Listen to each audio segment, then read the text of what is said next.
There is a massive database being compiled on facial recognition. Chances are your face is already in at least one of them, but probably multiple databases right now. Hey, doing Truth Seekers, Dennis Nappy II with Sixth Sense Media, and the New York Times just released an article. It's called Facial Recognition Tech is Growing Stronger Thanks to Your Face.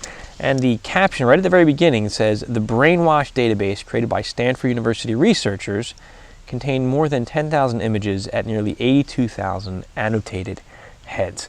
That's just one of many. I'll have the link below for you to review this article. I encourage you to check it out. But given that this is coming out of Stanford, interesting connection here, Stanford Research Institute back in the 70s is where Hal Puthoff, Russell Targ, Ingo Swann, and several others created the remote viewing program. I've talked about that before as well.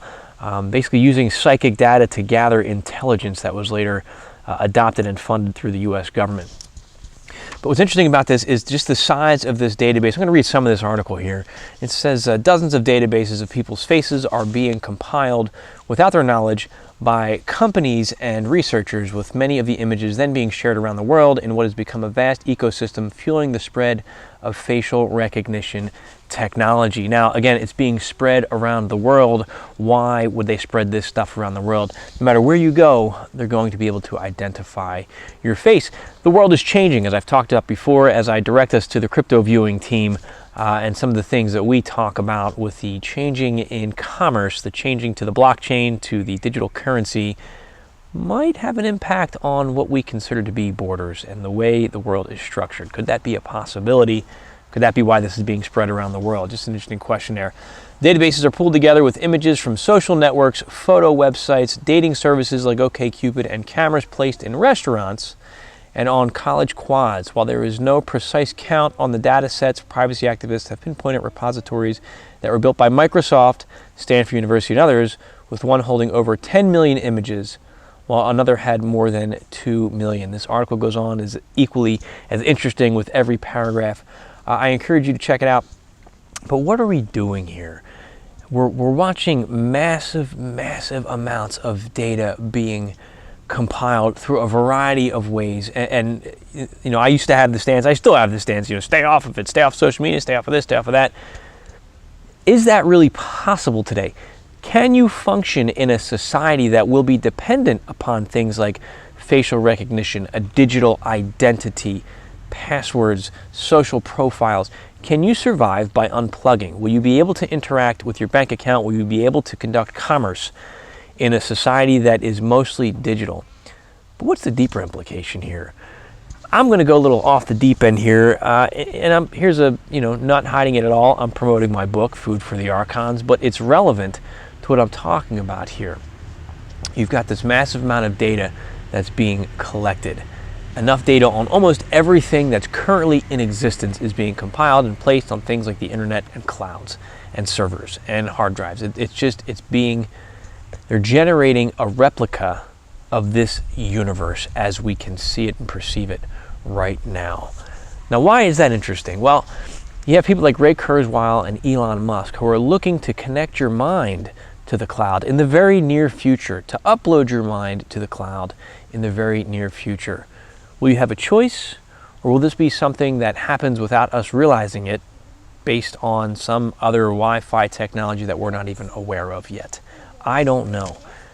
Then I listened to the Jeff Rense show the other day, and he had an interesting guest on. They were talking about 5G technology, and there's a lot of controversy out there on the net talking about 5G. Some of that controversy says that it will be very dangerous to our bodies, hazardous to our bodies. And this, I'll have the link to this podcast. It's well worth listening to, where he goes through some of that data on how it can be harmful to your body. What does that mean for the future of consciousness and for our own existence if this is going to come on, but they're making this replica universe? Now, I want to read an excerpt from my book. I pulled a lot of research in looking at what is this universe, what is this reality? And Linda Moulton Howe has some witness testimony from somebody who has claimed to have traveled to another universe. So I'm just going to read an excerpt. This is from Linda's work. It's quoted in my book.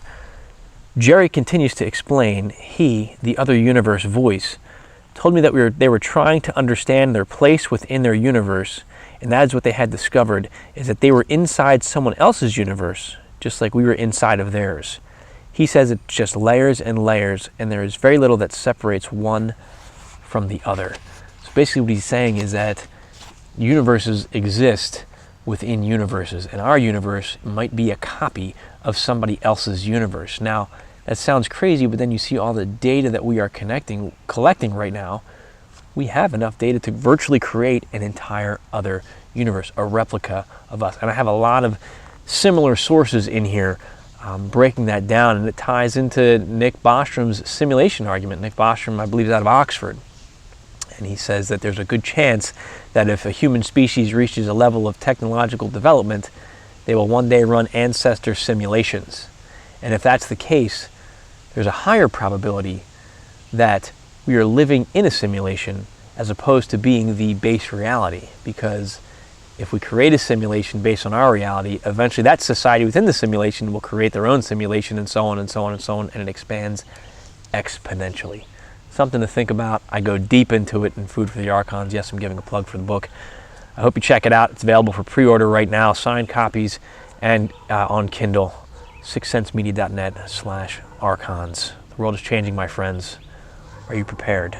Remember to never stop questioning, keep an open mind, and let your intuition be your guide.